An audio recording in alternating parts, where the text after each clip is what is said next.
जय शिवराय मित्रांनो, नियमित कर्जदार शेतकऱ्यांना राज्य शासनाच्या माध्यमातून 50,000 रुपये प्रोत्साहनपर अनुदान देण्याची घोषणा केलेली आहे।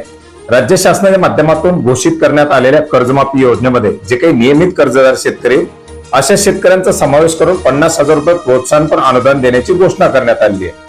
परंतु एकंदरीत आपण जर पाहिलं तर सध्या राज्यामध्ये जे काही नियमित कर्जदार शेतकरी यांची अवस्था इकडे आड आणि इकडे विहीर अशी झालेली आहे।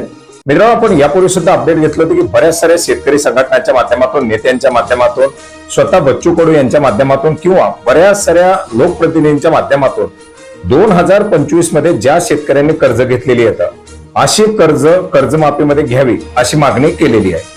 याचप्रमाणे बरीच सारी कर्ज पुनर्गठन करण्यात आलेली, त्या कर्जांचा देखील समावेश करण्यात यावा अशी मागणी केलेली आहे। आणि बरीच सारी कर्ज ही 2025 मध्ये नव्यानच घेण्यात आलेली आहेत, त्या कर्जांचा देखील याच्यामध्ये कर्जमाफीमध्ये समावेश करण्यात यावा अशी मागणी करण्यात आलेली आहे। परंतु या मागणीचा कुठल्याही प्रकारे शासनाच्या माध्यमातून उल्लेख करण्यात आला नाही किंवा त्याला कुठल्याही प्रकारे प्रतिसाद देण्यात आलेला नाही। एकंदरीत वेळोवेळी आम्ही कर्जमाफी करत आहोत, एप्रिलच्या पहिल्या आठवड्यामध्ये अहवाल येईल आणि 30 जून पूर्वीच कर्जमाफी केली जाईल एवढंच उत्तर शासनाच्या माध्यमातून दिलं जात आहे।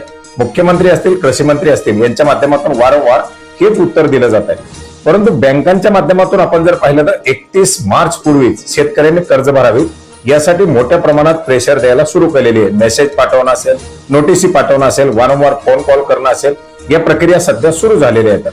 आणि याच्यामुळे साहजिकच जे काही नियमित कर्जदार शेतकरी किंवा ज्यांनी 2025 मध्ये कर्ज घेतलेले हे शेतकरी आता अतिशय संभ्रमावस्थेत पडलेले आहेत। मित्रांनो, एकंदरीत आपण जर पाहिलं तर शासनाच्या माध्यमातून सध्यापर्यंत जे काही हालचाली केले गेलेले आहेत त्याच्यामध्ये आपण यापूर्वी सुद्धा पाहिलं होतं की 9 मार्च पर्यंत ज्या शेतकऱ्यांची नियमित कर्ज आहेत त्या शेतकऱ्यांची माहिती अपलोड करण्यासाठी सांगण्यात आलेलं होतं। 30 सप्टेंबर 2025 पर्यंतची थकीत कर्जाची माहिती घेतलेली आहे। आणि या पार्श्वभूमीवरती आपण जर पाहिलं तर एकंदरीत शासनाचा या योजनेमध्ये किंवा या कर्जमाफीमध्ये कुठलाही बदल करण्याचा विचार दिसत नाही। त्याच्यामुळे ज्या शेतकऱ्यांनी 2025 पर्यंत आपली पीक कर्ज नियमितपणे भरलेली आहेत किंवा पुनर्गठन केलेले अशा शेतकऱ्यांनी यावर्षी सुद्धा आपली कर्ज भरणं हेच योग्य राहणार आहे। कारण आपण जर आतापर्यंत नियमित कर्ज भरलेलं असेल तर आपण कर्जमाफीसाठी पात्र नाही आणि यावर्षी जर कर्ज थकीत ठेवलं तर पुन्हा नियमित कर्जदार शेतकऱ्यामध्ये येणार नाही। त्यामुळे दोन्हीकडे शेतकऱ्यांची आता गोची झालेली आहे। परंतु जे शेतकरी नियमित आहे त्या शेतकऱ्यांच्या अनुदानामध्ये वाढ करण्यात यावी म्हणून मागणी सातत्याने करण्यात येत आहे। परंतु ही मागणी मान्य होईल का तेही माहित नाही, त्याच्यामध्ये वाढ होईल का हेही माहित नाही। परंतु कमीत कमी या नियमित शेतकऱ्यांना 50,000 रुपये तरी अनुदान मिळू शकतं जर त्यांनी आपली कर्ज नियमित ठेवली तर। आता कर्जाचा डाटा हा 2020, 2021, 22, 23 आणि 25 या 3-4 वर्षातला घेतला जाणार आहे। परंतु जर आता हे कर्ज थकीत पडलं आणि पुन्हा जर बँकाच्या माध्यमातून पुन्हा ते सिबिल ढासळणं, पुन्हा नवीन कर्ज द्यायला टाळाटाळ करणं अशा जर भानगडी केल्या तर शेतकऱ्यांना मोठा त्रास होऊ शकतो।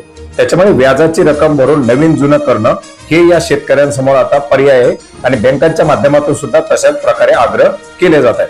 आता 2025 मध्ये ज्यांनी कर्ज घेतली, ज्यांनी पूर्वी कर्जही घेतली नव्हती आणि हे नाही, आता त्या शेतकऱ्यांना मात्र जोपर्यंत जीआर येत नाही तोपर्यंत वाटच पाहावी लागणार आहे। कारण हे शेतकरी ना कर्जमाफीमध्ये बसणार आहेत ना नियमित अनुदानामध्ये बसणार आहेत। या शेतकऱ्यांचा कुठेतरी विचार करावा ही मागणी सातत्याने केली जाते आणि सरकारने त्याच्यावरती काहीतरी विचार करावा हीच या ठिकाणी शेतकऱ्यांची अपेक्षा आहे। तर बऱ्याच साऱ्या शेतकऱ्यांच्या माध्यमातून विचारणा केली जात होती की मी पुनर्गठन केलेले, मी आतापर्यंत नियमित कर्जदार आहे, मी यावर्षी कर्ज भरावा का? तर हो, तुम्ही 31 मार्च 2026 पूर्वी आपलं कर्ज भरून नियमित राहू शकता। आता जे ऑलरेडी थकीत आहेत त्यांना त्याच्यामध्ये काही टेन्शन नाही, कारण त्यांचं ऑलरेडी कर्जमाफीमध्ये बसणार आहे। आणि 2025 मधली जी काही कर्ज येतं, ज्यांनी नव्यानं पहिल्याच वर्षी कर्ज घेतलेली येतं त्यांनी सुद्धा जीआर येईपर्यंत जर वाट पाहिली तर ते त्यांच्यासाठी उत्तम राहील। परंतु जर समजा 31 मार्च नंतर कर्ज भरल्यानंतर त्यांना जर थकीत घोषित केलं किंवा त्यांच्यावरती पुन्हा काही व्याजाचा दंड आकारला किंवा त्यांचा सिबिल ढासळला तर ते सुद्धा धोके त्या ठिकाणी निर्माण होऊ शकतात। एकंदरीत आता 31 मार्च ऐवजी 30 जून 2026 ही कर्ज भरण्याची शेवटची तारीख करावी मागणी केली जाते।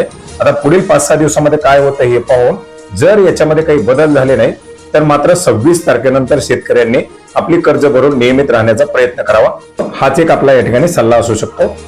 धन्यवाद।